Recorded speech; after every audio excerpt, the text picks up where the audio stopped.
স্ট্রাইকারে খুঁজে আছেন মেনু এবং সেই সাথে দলবদলের বাজারে সবথেকে দাম কার বেশি এবং 1-2-3-এ কারা আছেন সেটাই জানবো। সম্প্রতি ট্রান্সফার মার্কেটে চলছে অনেক বড় বড় তারকার দলবদলের এই বাজারে সবচেয়ে বেশি দাম ইয়ামালের। বিনির দাম কত? সাধারণত ট্রান্সফার ফির ভিত্তিতে বিশ্বের সবচেয়ে দামি ফুটবলার নির্ধারণ করা হয়, আর খেলোয়াড়দের বর্তমান বাজার মূল্য নির্ধারণের জন্য আছে ট্রান্সফার মার্কেট। 2000 সালে প্রতিষ্ঠিত বিখ্যাত এই অনলাইন স্পোর্টস সাইটে রয়েছে বিশ্বের সবচেয়ে বিস্তৃত ফুটবল ডাটাবেজ। হরেক মডেল ও মানদণ্ডের ভিত্তিতে বিশ্বজুড়ে 82,000-এরও বেশি ফুটবলারদের বাজার মূল্য নির্ধারণ করছে ট্রান্সফার মার্কেট।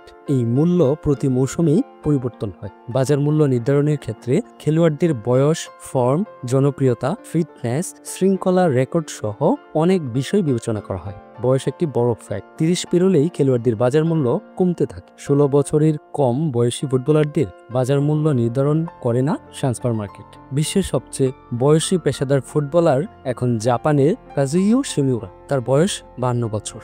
16 থেকে 52 বছর বয়সী 82,000 পেশাদার ফুটবলারের বাজার মূল্য বিশ্লেষণ করে দেখা গেছে 25 বছর বয়সী ফুটবলারদের সম্মিলিত বাজার মূল্য সবথেকে বেশি। গত 31 জুলাই হালনাগাদ করা তথ্য অনুযায়ী এই মুহূর্তে 25 বছর বয়সী 6,058 জন ফুটবলারের সম্মিলিত বাজার মূল্য 6.98 বিলিয়ন ইউরো। এই বয়সী ফুটবলারদের মধ্যে সর্বোচ্চ 180 মিলিয়ন ইউরো বাজার মূল্য ম্যান সিটির ফরওয়ার্ড আর্লিং হাল্যান্ডের। দামি তালিকায় যথাক্রমে 2 ও 3-এ রয়েছেন 26 ও 24 বছর বয়সী ফুটবলাররা, যার মধ্যে একজনের মূল্য হচ্ছে 6.24 বিলিয়ন ইউরো, আরেকজন হচ্ছে 6.12 বিলিয়ন ইউরো। 22 থেকে 27 বছর পর্যন্ত সব বয়সসীমার ফুটবলারদের সম্মিলিত বাজার মূল্য 5 বিলিয়ন ইউরোরও বেশি, আর 18 থেকে 36 বছর বয়সসীমার ক্ষেত্রে অঙ্কটা 1 বিলিয়ন ইউরোর বেশি। সব বয়সসীমা মিলিয়ে এই মুহূর্তে বাজার মূল্য বিশ্বের সবচেয়ে দামি ফুটবলার বার্সেলোনার 18 বছর বয়সী স্পেনিশ তারকা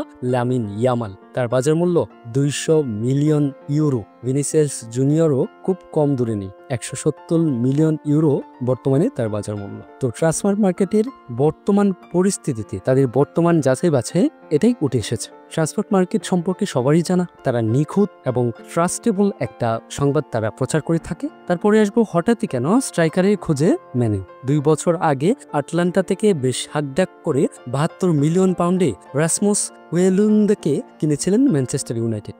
22 বছর বয়সী এই ডেনিশ স্ট্রাইকারকে এখন 30 মিলিয়ন পাউন্ডেও বিক্রি করতে পারছেন না তারা। 4 বছর আগে অনেক লড়াই যুদ্ধ করে 73 মিলিয়ন পাউন্ডে বরুসিয়া ডর্টমুন্ড থেকে ইংলিশ প্রতিভা জেডন সানচোকে কিনেছিলেন। 25 বছর বয়সী এই উইঙ্গারকে এখন নামমাত্র মূল্যেও কেউ কিনতে চাইছেন না। আক্রমণভাগের আরও 2 তারকা আলেহান্দ্রো গার্নাচো ও অ্যান্থনি এবং গোলরক্ষক Andre Onana left back Tyrell মেলাসিয়াকেও বিক্রি করতে পারছেন না। এই জন্য নতুন খেলোয়াড়ও কিনতে পারছেন না মেনু বস রুবেন আমোরিম। ব্যর্থতার বৃত্ত ভাঙার ভীষণ কোচ পুরো স্কোয়াড ঢেলে সাজাতে চাইছেন। গত মৌসুমে রেড ডেভিলরা সবচেয়ে বেশি ভুগেছেন আক্রমণভাগ নিয়ে। সেই আক্রমণভাগ পুনর্গঠনের কাজ অনেকটাই গুছিয়ে এনেছেন আমোরিম।